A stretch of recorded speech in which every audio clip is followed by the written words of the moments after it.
were you and your husband in the kink lifestyle, or was this just a business proposition?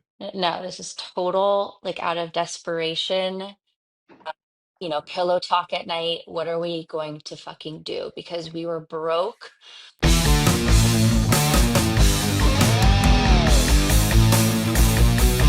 Bad decisions, bad decisions, bad decisions. Welcome back to the Bad Decisions podcast, where we lead not with celebrity, but with story.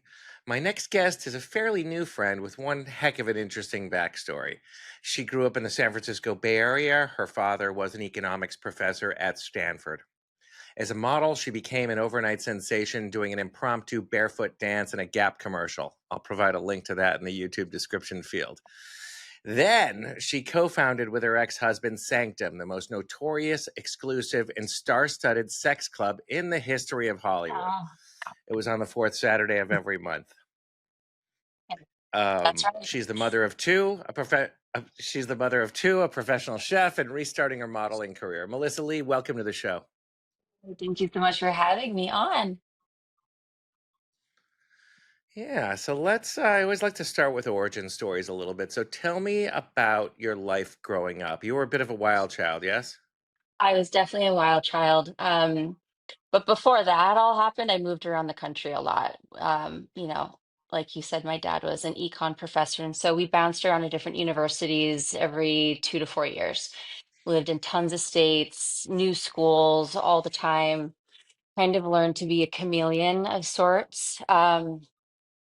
And our last move back to the Bay Area, I was about 17, and I just kind of, I just like had it with it all and decided to run away from home on a Greyhound bus and travel across the country to Boston, where my boyfriend at the time was going to college, BU.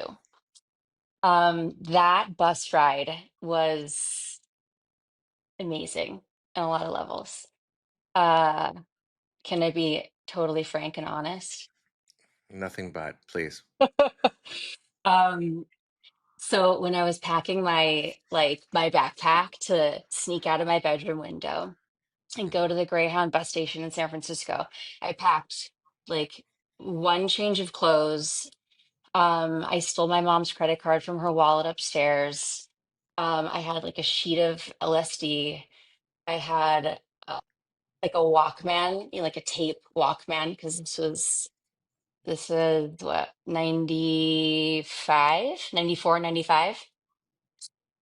Dark Side of the Moon. It's the only thing I listened to the entire 5 day road trip across the country on acid, listening to side A and B.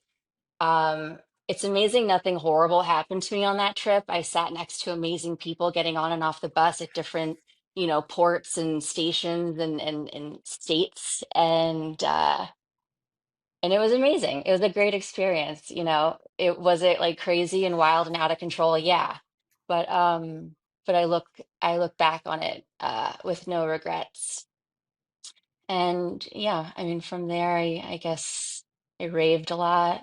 Uh I was a little bit wild. But it's part of my spirit and who I am. Yeah, so how long did that last? You had mentioned that you were like living in a dorm that you were not registered at with your boyfriend. Walk me through that. Yeah. Okay, so when I got to the bus station in Boston, I get on the phone, the payphone, and call his dorm, and his roommate answered. And he's like, "No, sorry, Chris is in class." And at that moment, I literally sank to the floor, like the marble wall behind me. I just like sank down into like a fetal position on the floor and just finally realized what I did. Um, and sat there and waited, and Chris came running around the corner and like slid into me and was like, "What the fuck are you doing, Melissa? You're crazy." I like lived in his dorm for about 3 months and was like a little domesticated teenage dorm mom, making top ramen for everyone, making, making the room clean and cute and neat and nice. And Value added. you know, value added, right? So yeah, I did that, and that was a great experience too, like weird, but yeah, no regrets. Yeah, which seems to be a through line in your life. But yeah, cooking, cleaning, and easy on the eyes, that ticks most men's boxes, I think. I guess so. I guess And so. you're funny and pretty smart. Um, Thanks. so you are the prototype as models of that era. This was back when we still had standards for models, and before we thought it was unfair that not everyone can be a model. So the career seemed an obvious choice. You're over 5'9", small dress size, long limbs, probably a size 10 shoe.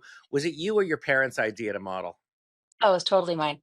I was obsessed with supermodels when I was in junior high. I mean, I collected stacks of Vogue and Harper's Bazaar and Elle magazine. I followed all of the supermodels of the 90s, and that was my aspiration. So, when I was 17 living in San Francisco, I started doing photo shoots, and I signed with a modeling agency there called Look Management.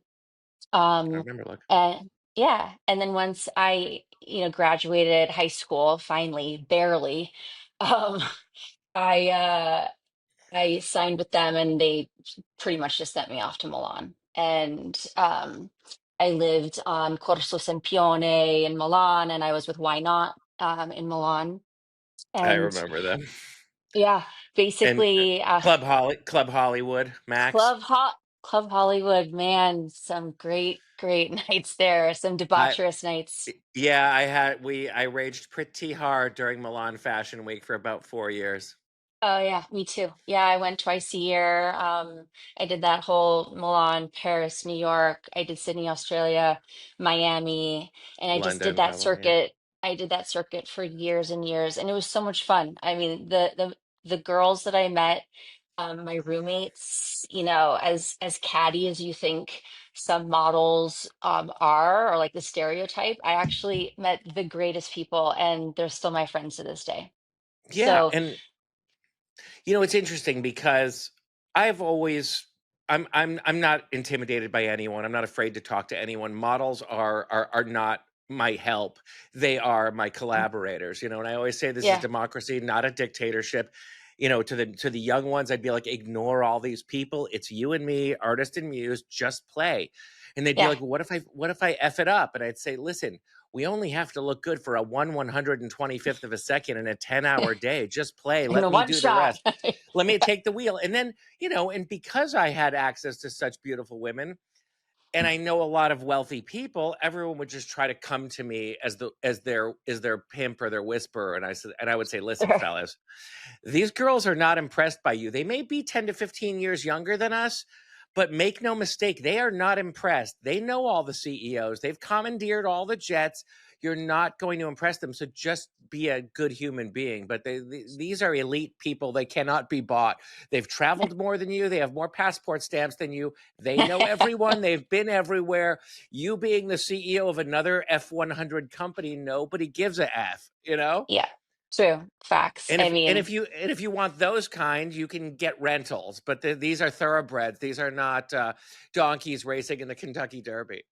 yeah, absolutely. I mean, Yeah, I was just talking to another friend of mine about that time period of my life and how fun it was. It just literally doors would open, bottle service tables, dinners, like promoters, restaurant owners, club owners, they want beautiful women in their it's the establishment. it's the So it's the it's the ultimate in social currency across every social strata, from the Hooters girl to the Canfield Festival to the Kentucky Derby to the Masters and sure. everything in between. It is the backstage pass to the world.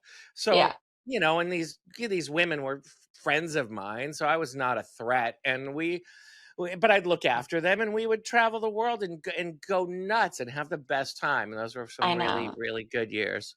It was so fun. And my daughter Olivia, she's 20, and she's signed with State Management and modeling now. And her experience is not going to be anything like mine. Like it's Nope. just such a different world, and the way it's functions and runs is different on in some better ways, I would say. More diverse, more, body positivity, and all of that is amazing, I think, but she's not going to have that same experience that I had. Nope. No. All right. So then you got married. You got married very young. What precipitated that? So I met my then husband, Damon, when I was 18, just graduated high school, snuck into a nightclub in San Francisco called 1015 Folsom. And I had no fake ID. I literally would scale the fire escape up the side of the alley of the side of the club and jump a wall and then leap down into like the outside smoking section and pretend like I'd been there the whole time. And so I met him there. We fell madly in love instantly, and we were inseparable, moved in, all the things, fast, fast, fast. And he was a photographer. So, we had a lot of fun shooting all over San Francisco and all over the place. Everywhere we went, I can say that like half of my portfolio is, pictures that he took of me. Um, and we had no boundaries. We were super creative, whatever, naked, not all soaking wet in a shower, like just we did cool stuff, and it was a lot of fun. We got married in 2001. We moved to Los Angeles. We bought a house above the Chateau Marmont, cute little house, like a fixer. And I booked a huge Gap campaign. So that kind of prompted the move down to LA. I did this commercial with Ziggy Marley. Um, and I was like, this is what I want to do. I want to move to LA. I want to do commercials. I want to get into acting. San Francisco, I had outgrown. I did all the Banana Republic, Gap, Levi's, Macy's, all the catalogs you could think of up there. And I was ready to ascend. So we moved to LA. And that same year, we eloped to Las Vegas. So that was like our 5 year Were, anniversary. were you the breadwinner at this point, or was he making a living as a photographer too? He did not make a living as a photographer. I mean, he's going to hate that I say this, but he was more of a trust fund baby. Um, and his grandfather started Kmart. So we kind of lived off of a trust fund. I modeled and worked. He was also in a rock and roll band and trying to get that off of the ground. So that's what we kind of did. We lived off of the trust. We lived off of what I made. And on our 5 year anniversary, we're like, what do you want to do? Should we go to dinner? Should we could do this? And we just decided to fly to Vegas and get married. That's sweet. And at the little Chapel of Flowers, it was cute. I was in brown corduroy bell bottoms with like a tiny little, tube top and like long brown hippie dark hair, and it was adorable. No regrets again.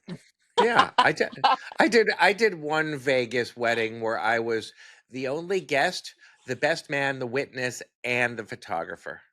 Oh, wow. Wow. Yeah. It was Those the are it was fun. place. It was like $99 including ring. Sure. I love it. It's fun. Uh, I and mean, my friend married this guy who needed a green card. A story as old as time. sure. Yeah. Uh, Fun. this the second oldest story, which takes me to my next question. Oh, When you great. when you started the notorious Sanctum Sex Club, when you and your husband in the kink lifestyle, or was this just a business proposition? No, this is total, like out of desperation, pillow talk at night. What are we going to fucking do? Because we were broke. We we had first, I have to rewind this. He started an energy drink company called Marquee Platinum. We were living in Hancock Park. I had two kids. The girls were young. Um, and we had nice cars, nice home, the whole lifestyle. And he had this energy drink company that just tanked. And then the '09 housing market tanked. And I didn't realize this, but he had pulled all of the money and equity out of our home to fund this drink business. And so we basically ran out of LA to Bali, and we lived in Indonesia, on that tiny island for 3 years with our little kids, trying to rethink our next chapter and how we're going to get out of this $1 million hole with Amex that it was just like a total shit show. And so we were in Bali for 3 years, came back to LA because I was like, okay, done. He Damon got abducted by the Banjar, which is like the Indonesian mafia, and was kidnapped for a whole day. I didn't know where he was. Super dangerous. They're trying to extort money out of him because we're white, we're expats, we're American, and if he's making all this money as a club promoter in Bali, they want their cut. Yeah. And so he was too big headed and was like, no, not giving you that. So anyways, I was like, we're getting out of here now and moving back home, and we're going to figure this shit out. And so that's what we did. And we moved back to LA in 2012 and moved to Beverly Hills, tiny little 2-bedroom apartment, great school district. That was the whole reason. So the girls could have a good education. And laying in bed one night, I think we had just watched Eyes Wide Shut, the Stanley Kubrick movie. Hmm. And Damon was great like that. He just had, I don't know, manifesting ideas. And he just thought of this thing, this kind of underground, Illuminati, uh, masquerade club. Because it wasn't a sex club at that point. At that point, it was like fairly tame. Um, there was nothing weird going on. It was just kind of like, we would curate scenes of different sexual things that would be, going on, but it definitely, um, you know, escalated and got more salacious as the years went on with that business, which Now is let me ask you. when, yeah, Sorry to go ahead. interject. Yeah, A lot of this was built around, and I knew a lot of people that were in that scene, the billionaires, the politicians, the celebrities, the athletes. Did you already have a lot of those relationships before starting it, or were you going in no, cold? cold. No, So it how so was. how, so how did you get the word out? Damon created a Facebook page that basically was a total just like lie. I mean, it really was because he just created this whole thing, this whole page that looked like an already existing, already, solid business and party that you have to need to want to be a part of, and started selling tickets and started selling, tables and bottle service and, casting girls into kink off of Craigslist. And, we would be casting people to work for us out of our little tiny 2-bedroom apartment, home in Beverly Hills. I mean, it was wild, but you know what? It worked. And that Clearly. night, wait, do you know that that club that it's on Beverly in Beverly Hills where there's these huge leather doors and you go downstairs? Yeah, I remember that Um, place. I think like the Hustler guy owned it back in the 80s. Yeah, Larry What Flint. Larry Flint. Yeah. So we rented that place, and I mean, we didn't even know what to expect that first night, but I mean, people showed up in that back alley behind that club in tuxedos. Women were in lingerie, cocktail attire. I made the place beautiful with florals and candles, and just like made it as sexy and vibey um, as I could. And it was a great night, packed, super success. And so that then propelled the next one, that propelled the next one. And then all of a sudden we were trying to find these giant mansion, these homes to rent for one night in Bel Air, Beverly Hills. And yeah, it was like a race to find a home, find someone that would allow us to do the thing that we wanted to do. And it was always to like, the day, like the minute of. It was intense. It was wild. But we pulled it off, and it was a lot of fun. I always tell people, like, they are like, well, how did you do that? Like, how did you, like, allow this to happen in your marriage? And weren't you scared? And I, in the beginning, it was fun. It was creative. We collaborated. We created amazing, sexy scenes with characters, and it was different. And just like, I loved it. I love that aspect of it. It was the demise of my marriage, and it eventually, like, we grew in completely different directions. And but in that beginning year, that was a lot of fun. It was cool. Yeah. At its peak, Sanctum's most expensive membership I read was $425,000. What did the customer get for that expenditure? A lifetime membership. You get a table, you get bottle service, you get submissives. Submissives are girls that you basically can have at your table, and they each have a different kink. Some girls, and nothing like super weird and like icky. Like some girls wanted to be a kitty cat, like at your feet and kind of like purr into you and drink a little saucer of milk, and you could pet her, you could like spank her or flog her with a little leather, strap or whatever. um As you do. Other, as you do, other girls like to be, tied up, and so we have, shibari rope tie master that, would show our members how to do that. There's, we had this Dom guy, I forget his name, but he was pretty intense. He would do like weird, he'd have these like tools and contraptions that would like cut your skin a little bit or like electrocute you in different places. And I mean, it got a little kinky weird, but basically for that membership, you would get a lifetime of, of coming to any party, all parties. And we were doing parties in New York as well. So it was New York and LA at that time. Right. Um, Tell me about the auctions. the submissive auctions were, and these were girls that we found mostly on Craigslist that were very much into this. So we would line the girls up on a wall, and they would be in, lingerie or leather, bustiers or whatever.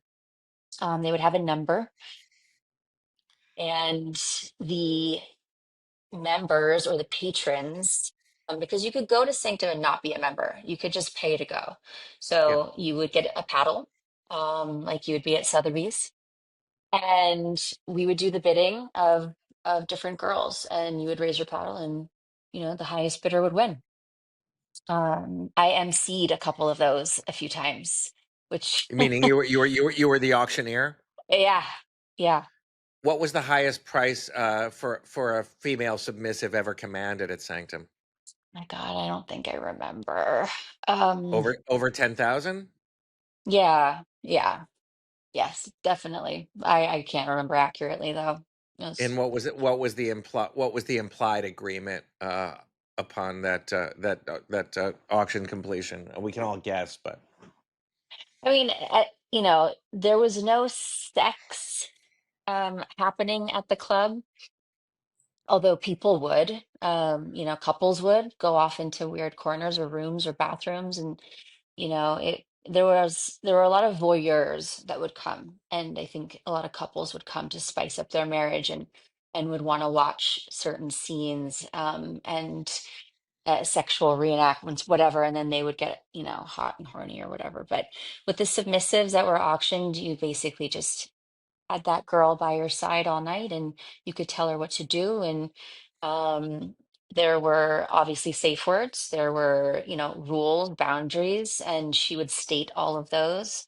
Um, there were some girls, and I forget, oh, we had these tattoos, these little like, sticker tattoos, and they were different and they would mean different things. So, like, if one girl had, one symbol, it would mean that she didn't do any like hard play. She was soft petting. Or there'd be another girl that liked heavy play. So you could bend her over your lap and spank the shit out of her ass if you wanted to. Or, you know, I don't know. So one say article I read described your live sex show vignettes as porno ballet. Give us some examples of some of those little scenes that you put together. porno ballet. No. Well, that's how it was described. The sort of theater of it. I guess my Oh, question is these. That was one article, but these scenes that you would choreograph, what happened in them? Some well, examples. first of all, I was a part of Sanctum for maybe 1 year, and then I was out. I didn't associate myself with it any longer, and we divorced pretty much for that. Once we divorced, Damon took off with that company, and it turned into something that, you know, that I don't even know. So when I was a part of it, some of the choreographed situations would be like a big bosomed Marie Antoinette type with, like, her boobs coming out of a bustier and that big tall wig, and she's being chased around by a big black horse with a big black cock strap on, as another woman, and then she would get, like, pinned up against the wall and fucked. And that So to like me, a I thought was so great. so like a Wednesday, basically. I loved that. I thought that was I'm so kidding. fun. Yeah. Was that your design? Was that your idea? That's Yeah, amazing. that was one of my ideas. Another one I loved was this. We had a naked girl that was dressed as a bunny in a huge cage with, like, hay, and you would buy carrots, and you could do things to her with the carrot if you wanted to. So Right. things like that. All right. Tell me about the male performer who was hung like a rhino and used basically as an amusement park ride that I heard about on the podcast. Oh my gosh, I don't know if that was in my time, but I kind of do remember that guy. I Yeah, don't I don't. know. They didn't disclose who it was, but I can guess. But it was this incredibly well endowed, massive, cocked black male performer, and he would tell your husband, "Thank you so much," and he'd be like, and Damon would be like, "No, thank you so much," and then he would do That whatever he would ever whatever it had to do to prepare, and then just there would be a line of women down the hall waiting to take their little ride on the amusement park ride. that was after my. I don't. That was not in my time. I don't know. Got you. Got Nope. you. Yeah. No, No. I took a bit of a dive into the Sanctum Unmasked podcast. Oh yeah, Um, that tell was. me I about forgot. if you go ahead. I forgot I did that. Yeah. Yeah. Um, yeah, I do that too. You were both of you involved in the casting process, and you said you were doing this out of a two-bedroom apartment. You had children. How did you manage both? They were at school. Or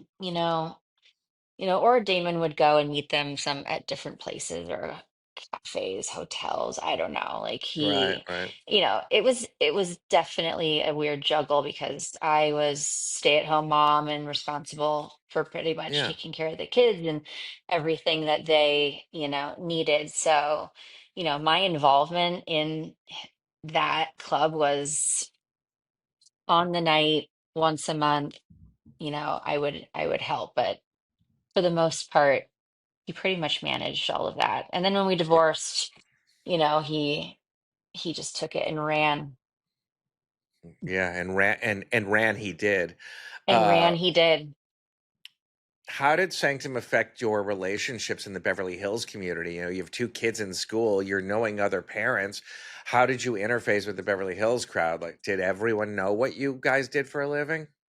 I don't think at first, no. No one knew. But, I will say that there are some parents at the schools that were members. So some people knew. I really don't know. Like, uh, I think for the most part, what I experienced and what I felt from other people that did know, and that they're more intrigued. They want to know what it is. I think that sex and sexuality, as taboo as it is, we're all very interested in it and want to know Sure. what's going on and what the thing is. And, if everyone is being honest with themselves, I think everyone has a little bit of an interest in what that is and what goes on with it. And whether they judge or not, I could give a fuck. Right. Now your kids are grown now. How much do they know? Oh, they know everything now.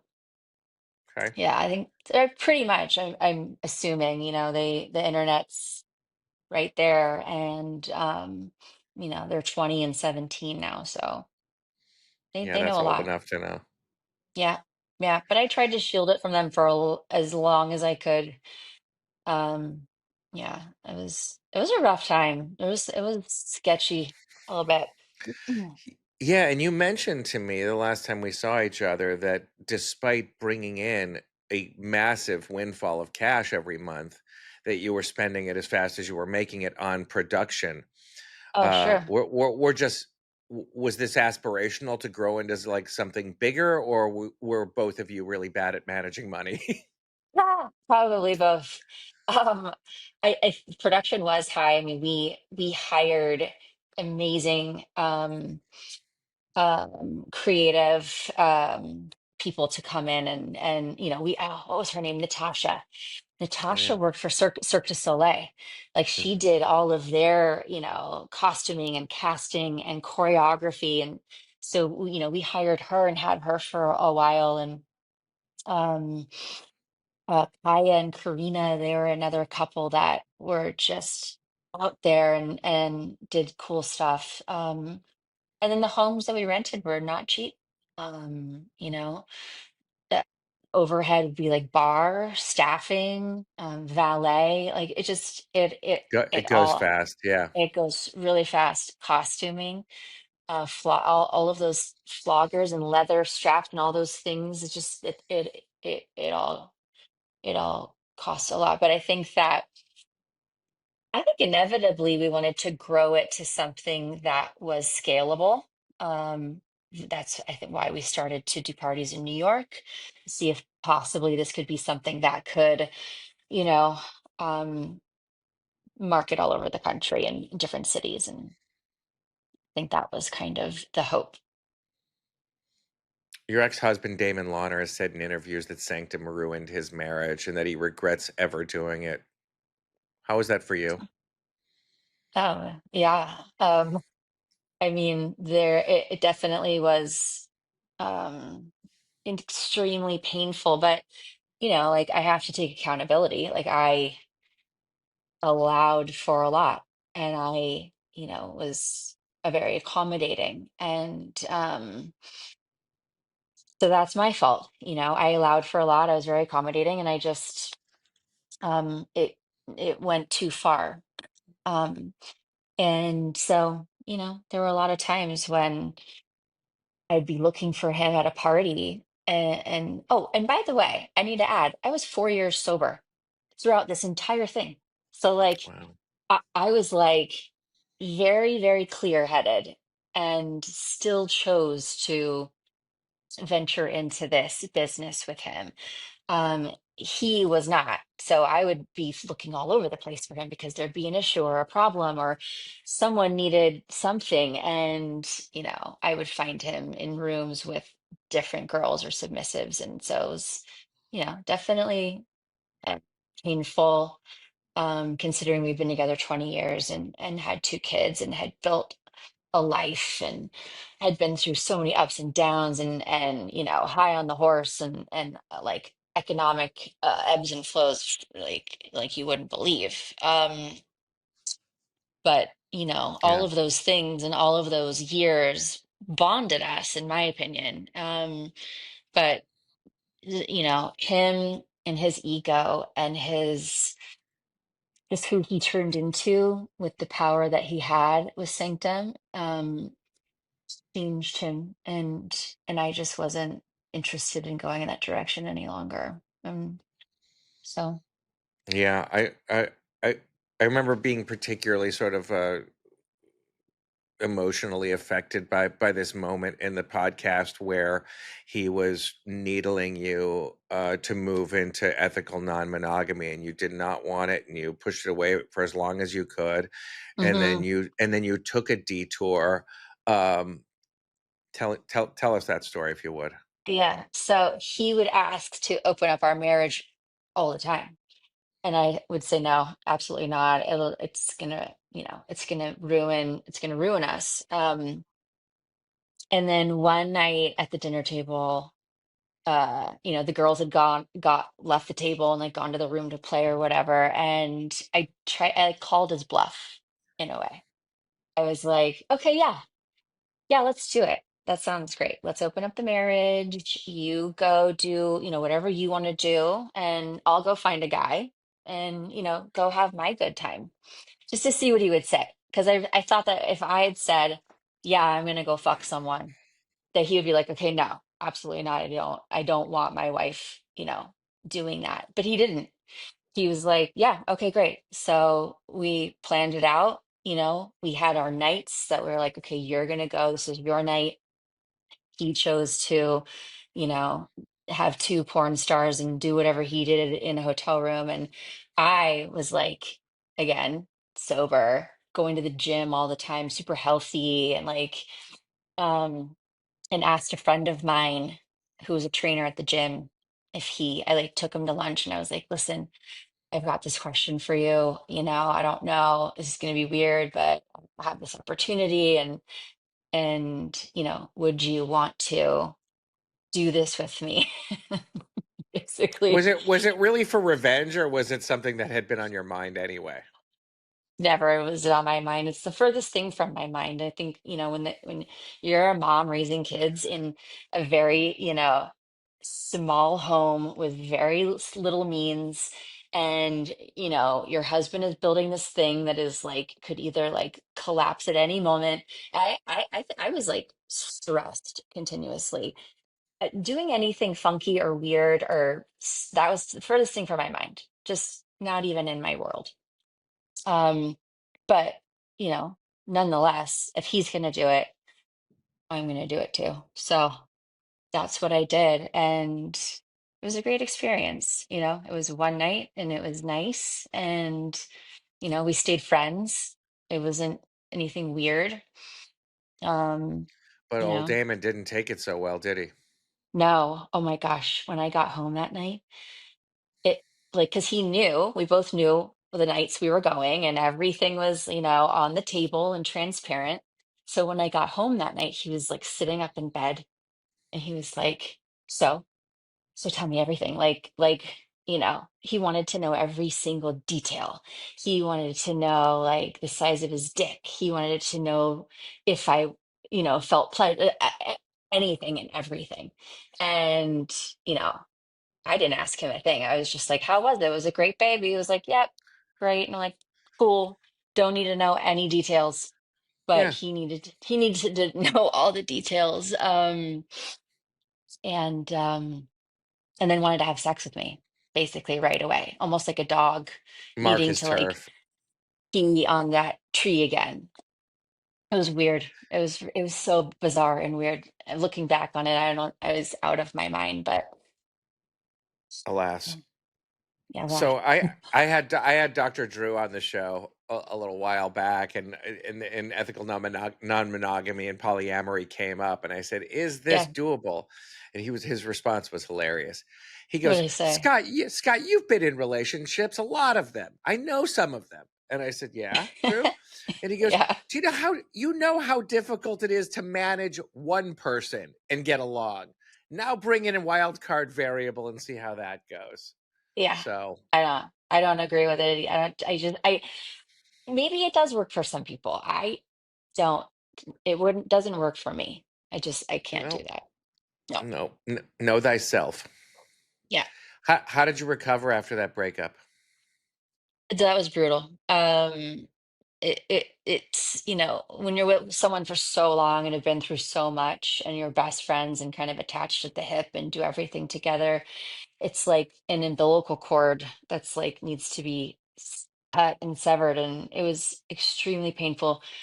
And basically he moved out of the apartment and rented a house in Holmby Hills, like next to Hugh Hefner's, and he was kind of poisoning himself as the next Hugh Hefner, and The that became Sanctum Mansion. the Sanctum Mansion.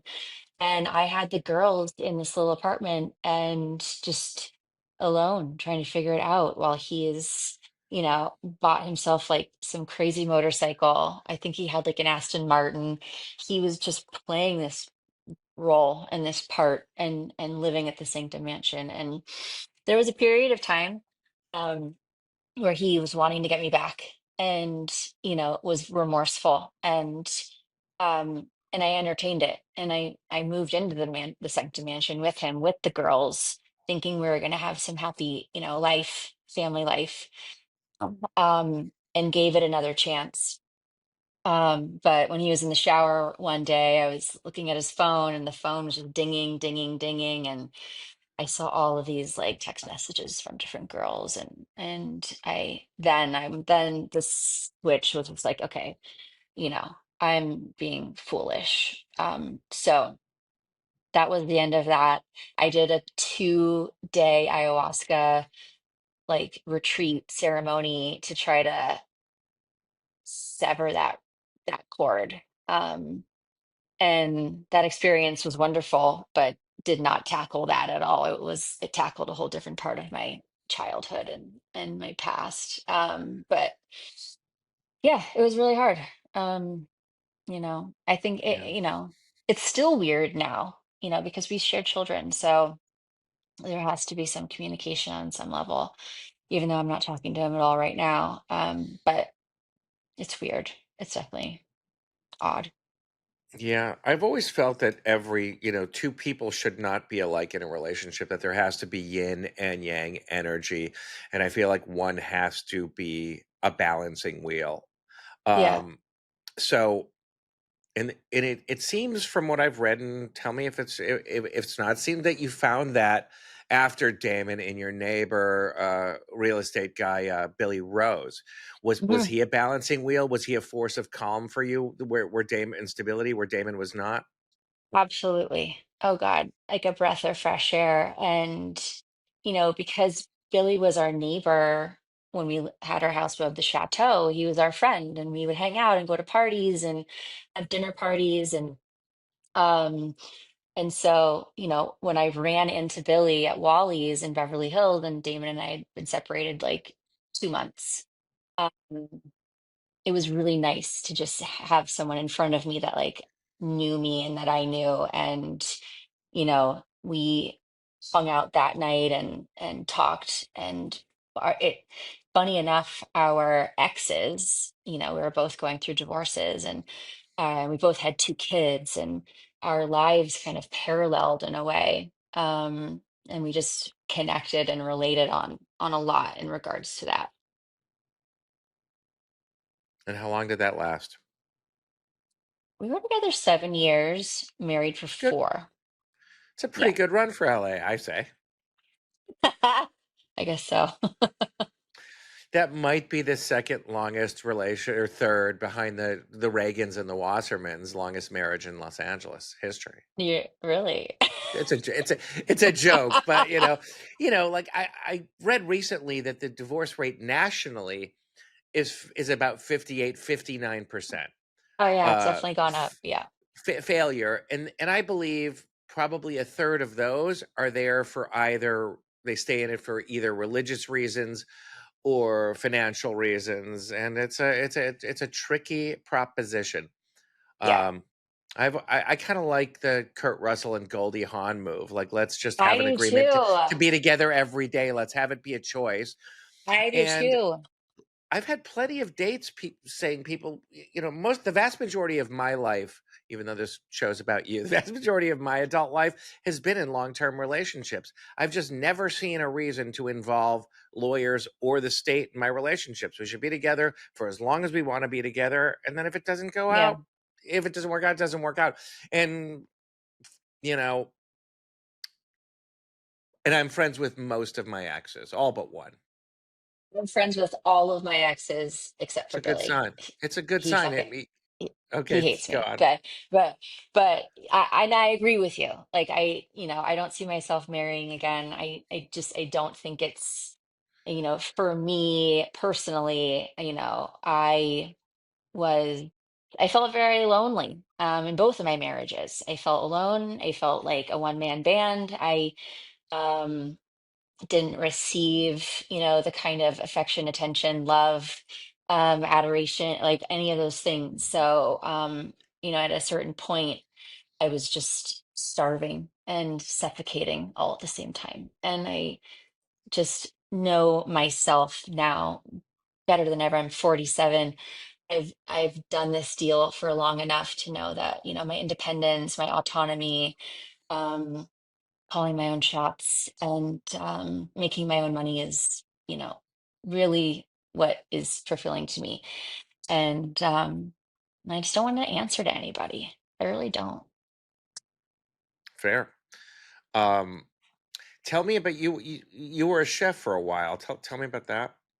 Yeah, and COVID, well, I've always loved hosting and entertaining and cooking. From when I was in my 20s, I was obsessed with the Food Network and cooking shows, and um, I have a photographic kind of visual memory, so I can watch something, see something, and then remember it forever, literally, and recreate it. And so I got into cooking and hosting. And when I was pregnant with Olivia, I was 26, and watching Food Network. Food became my vice because I went from being like a skinny, chain smoking, Marlboro Lights, living off of like cigarettes and sunlight, party girl, to like all of a sudden I'm like, I'm pregnant, and I took it very seriously. I stopped all of my vices, and then food became my source of pleasure. And so I ate, I cooked, I experimented, and kind of honed my skills in that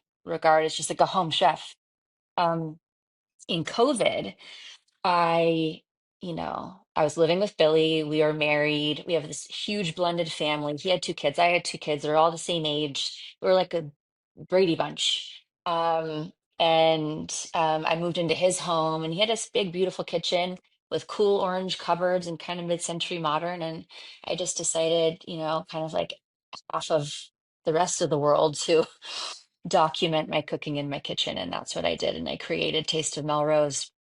And um, I did Wine Wednesdays because I also became a tier two sommelier and geeked out on wine and studied wine, and tried to create a brand, basically, on my social media platforms, which was a lot of fun. I loved it.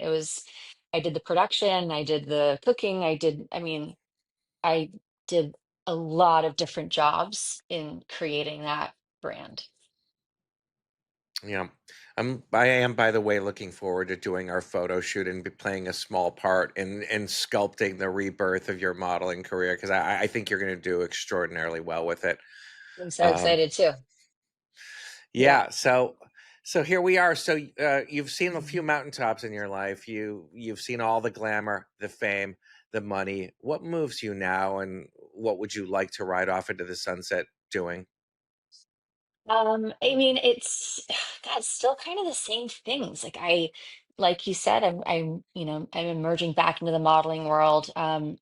And I do have an interest in the other side of the industry, which is becoming a modeling agent, or manager. And I think, knowing what I know and the amount of years that I've spent in the industry and also managing my daughter Olivia, I think it would be, I think it'd be a lot of fun to bring in new girls, and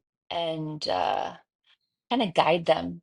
I can say, like, when I was doing it, I didn't really have anyone guiding me. It was just figuring it out as I went along. But I have so much knowledge, and I have so much to give in that department. I think that that would be a direction that I would go in, is to be an agent. Still love cooking. I still love hosting, and it just brings me so much joy. And it's kind of like a love language of mine. Like, when I cook for my people, my friends, my family, it's definitely a gift of love. And when they're, oohing and awing over it, it's even better. So Yeah, Yeah, I think, I personally get the same amount of pleasure from all creative pursuits. Like the yeah. lighting sponsor who provided all this stuff is like, what are you doing writing books and podcasting? You are a pure portraitist. I said, no, I'm not.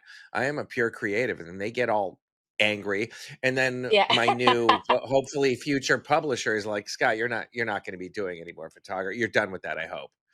And I was like, listen, if I had a dream life, like my dream life, it would be like 6 global advertising campaigns a year, which is 6 to 9 days of my life. So I don't think I Yeah. have to ever give up photography and still be a writer.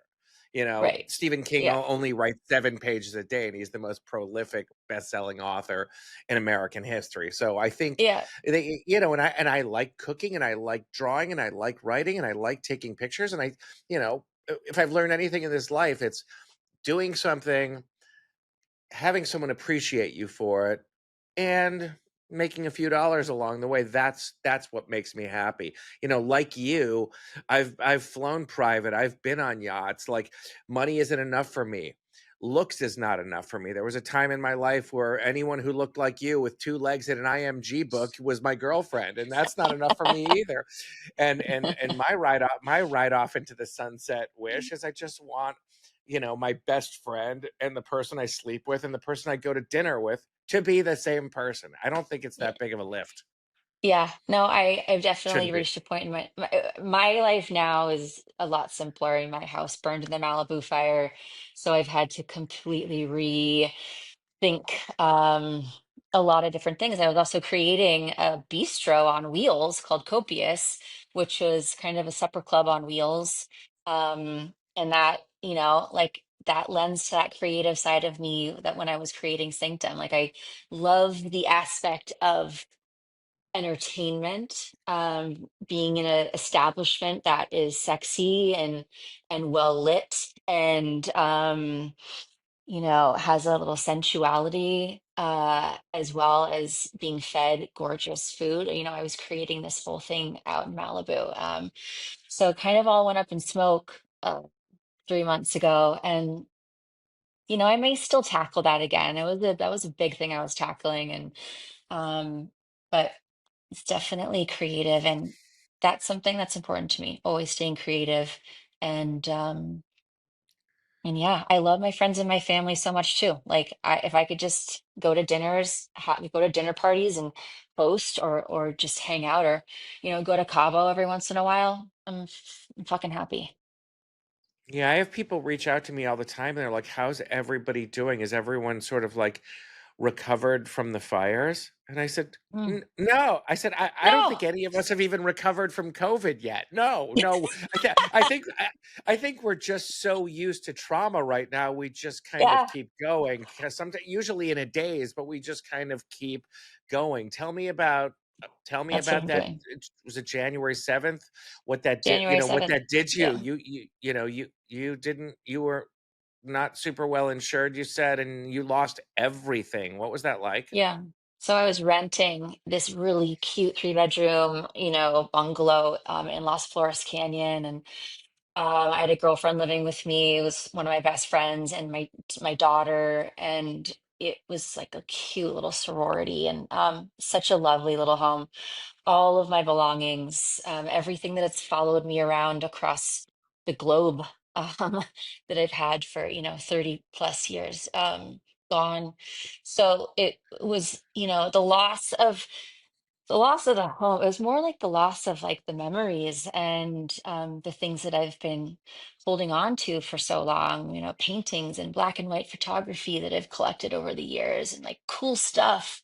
Like, I had some cool stuff, I can say that.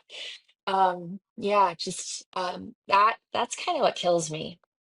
Um, but I'm definitely rebuilding and rethinking what I want to do, and with something like that, I think that's all you can do. I've been working for a nonprofit called Project Hope, and to help with the relief from the fires. And there's just so many people that were affected. So I found that giving back was really important, and it just helped me, kind of deal with the loss and the pain.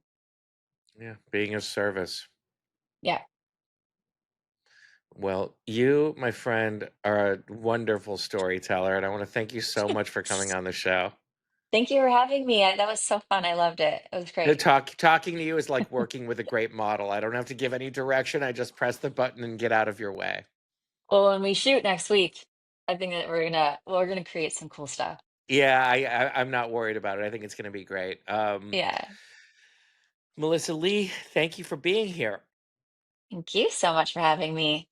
The Bad Decisions podcast was produced by Brock Workman of Her Dad Entertainment. Be sure to like and subscribe on YouTube, Spotify, Apple, or wherever you get your podcasts so you'll never miss an episode. My book, The Big Book of Bad Decisions, is available for purchase wherever books are sold. A special thanks to today's guest, Melissa Lee, for joining me today. I'm your host, Scott Nathan. Thanks for listening.